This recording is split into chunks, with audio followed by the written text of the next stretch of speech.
how to disable Instagram account. Hey guys, in today's episode I'll be showing you the ways to disable Instagram account. Now to disable an Instagram account, go ahead and open up your Instagram, and then to begin with, tap the profile icon from the bottom right hand side corner. While doing this procedure, make sure that your app is up to date. Also check your internet connection. So on this page, tap the toolbar icon and go to settings and privacy. Once you're on settings and privacy, from here tap the account center button. This is going to direct you to the account center page. Here scroll down a bit, go to personal details. Under personal details, you'll be able to find 3 different options. So go ahead and tap on account ownership and control. Under account ownership and control as well, go ahead and tap on deactivation or deletion.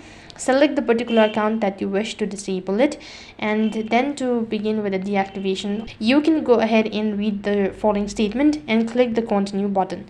Next page, you'll be asked to provide in a password since you're disabling your account. So for the security purpose, type in the password associated with your account. As soon as you're done entering the information, click the continue button, and then you've successfully disabled your Instagram account. So in this way, you can disable your Instagram account. That is all for this video. I hope the video was helpful. Make sure to like, share and subscribe to our channel. Thank you for watching. See you in the next video.